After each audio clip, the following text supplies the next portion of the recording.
Good morning. Good morning. It is Friday, June 5th. June 5th. We are dead center mid-move right now. So we are filming on location. At our new house. This is not our new house. Don't you let her fool you. This is our It's my family's favorite house. It is one of our absolute favorites. We are so blessed with the family that we have because anytime we need a temporary place to stay, we don't go to a hotel. Our family has the most welcoming and gracious open arms, and we are so blessed to have the family that we do. Amen. Yes, we are. And they're actually thankful to see us. It's not like They like seeing us and our baby. I think it's because we have a baby and they like to see the baby. Wow. But yeah, we get to sit outside, do our morning devotional, right in the middle of all of God's natural blessings that we have all around us. And this is a beautiful place. It is nice. I love One of my favorite Oklahoma. places. I know. I mean, just looking in the background right here, I see so much green. It's so nice. Las Vegas has its own natural beauty with the mountains. But And you gotta go to it. you have the desert skies and they have desert flowers, but it's just a different kind of God's beauty out here, and I'm very appreciative of my surroundings. Yes. You hold this. So we accidentally, in the rush of packing, packed our normal morning devotionals, but once again, my aunt was gracious enough to give me her Jesus calling. But we're going to do it old school because the verses are only listed, not written out completely. That's all right. June 5th reads, "Remember that you live in a fallen world, an abnormal world tainted by sin. Much frustration and failure result from your seeking perfection in this life. There is nothing perfect in this world except me. That is why closeness to me satisfies deep yearnings and fills you with joy. I have planted longing for perfection in every human heart. This is a good desire which I alone can fulfill. But most people seek this fulfillment in other people and earthly pleasures or achievements. Thus, they create idols before which they bow down. I will have no other gods before me. Make me the deepest desire of your heart. Let me fulfill your yearning for perfection." I love this one. Now, the two verses that the author referenced, I forgot to mention, we are reading from Jesus Calling by Sarah Young, this amazing morning devotional book. The verses that this devotional referenced were Exodus chapter 20, verse 3, which are, you shall have no other gods before me. That's Exodus chapter 20, verse 3. And then Psalm chapter 37, verse 4, which reads,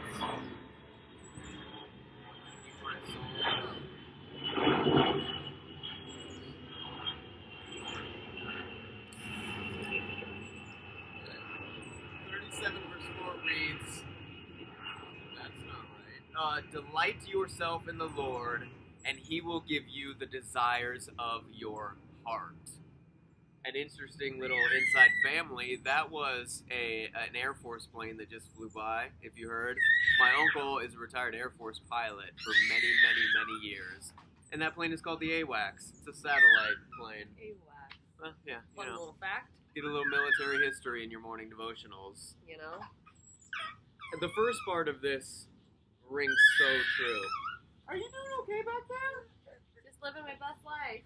The first part of this rings so true to me because it says that we live in a fallen world. And the word tainted is the word that sticks out to me because we live in a fallen world tainted by sin. God intended for this world to just be like the Garden of Eden, this perfect world. And when Adam made the original sin and we became fallen, the whole world was just saturated and tainted with sin. But God in himself is perfection, and through him, that is what he's speaking when we can attain it. When we accept Jesus Christ into our heart, he is literally that. He is in us and we are in him. And so through him, we can still attain that perfection, and that should be our yearning and our desires. But what this devotional is talking about is too often we try to seek perfection through the pleasures and things of this world, of which there are none. There are no perfect things in this world. You know what I'm I saying? do. I agree with everything. It was hard for me to follow Did you get a little sidetracked? a little bit. Now- So my apologies. So I have planted longing for perfection in every human heart. So every human has this desire. To me, it is basically, which direction are you going to shoot that arrow in? Yeah. You know, every human being, we joke around, you know, like, oh, my OCD is really kicking in, my obsessive compulsive disorder. Not to make light of mental illness, but a lot of people get fanatical about how they do things. They yearn for perfection in the things that they do. Mm-hmm. And God is just letting us know that the only true perfection is in Him, in Jesus Christ. That is... Are you? Did you get your feelings hurt? Our love, as great as it can be, is not perfect. Only the love of Jesus Christ, His peace, is perfect. Even when we talk about, when we talk about world peace, we are talking about the possibility of us simply not being at war. Like, people not at war to humans is peace. Do you know what I mean? And how imperfect is that notion? True peace comes when you put your desires and your attention and your energy into God. Yes. And it's saying only when you do that. See, when your desires align with the desires of God and Jesus, then will He fulfill your heart's desires. Yes. And when you can put your attention into Him and He's able to get on board with what you're doing and be with you every step of the day, that's when you feel this overwhelming sense of peace and joy because you are accomplishing God's will. Yes. Before I came to know Christ, it was, you kind of bounce back and forth from different things that you worship. We talk a lot about false idols and what you worship and who you're doing things for, whether that be yourself or another person. And for me, it was often other people. I was living for other people, not for myself, not for, God. It was, a boyfriend or partner or whatever. And like, just how can I please them? What can I do to make this and right? literally, if it meant tearing myself down and like breaking my own heart to satisfy somebody else's, desires or needs or wants, I would do that.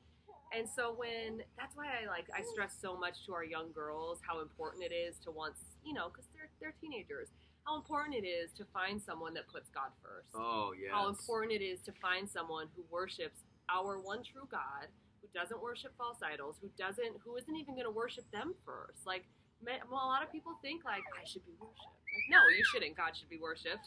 And then that's why we always talk about the little triangle, like God, spouse, children. Yeah. They all fall under a certain order in order to, live a happy life. So, but by going back to, I used to worship other people. Now that I worship God and He's the idol of my life, there's an overwhelming sense of peace that comes after that even when things go wrong, it's okay. Even when, if you live for God, the rest will follow. Yes. Peace will follow. He will give you your life in the order it's supposed to be in. Yes. He will give you what you need as you need it. All these things that we talk about every day, you have to acknowledge that He is first, only, forever, always. I think a lot of people hear the word idol and they think about, old pagan cultures and like a wooden carving or statue, but an idol can literally be anything that you are placing priority-wise before God. And whether that be money or people or your career or, like earthly ambition, anything that you are putting above God's will and God's priority and the path that He's laid out for you is considered an idol. And so we have to be very careful about what we are devoting the majority of our energies to and the majority of our will to. Satan always wants to attack our will, and it's where our will is directed that dictates where our, priorities are at. I get it. Amen. Jack's taking an exit stage left over there. He wants to go out and see the land. This is how our last 24 hours has been, so it doesn't surprise me that. But right. The Bible also tells us where your treasures are stored, so that's where your heart is also at. It's where people put the the the importance in their lives, that's where your heart is at. So, maybe do a little self-reflection. It can be a hard thing to look in the mirror and ask yourself, am I placing anything above God? Anything in importance? Yes. I would think the answers would surprise you, because sometimes when I do a little self-evaluation, it's like, ooh, I could probably give some of that attention back to God that I've been spending on, my reality TV shows or whatever, and it's okay. You just gotta check yourself sometimes. Well, it's time to take this little guy on a walk. We love you guys. Say a little prayer for us, please, that our move continues and it goes smoothly and that we are safe. We love you guys. We hope you have the most blessed day. God willing, we will see you tomorrow. Bye. Happy Friday. Goodbye.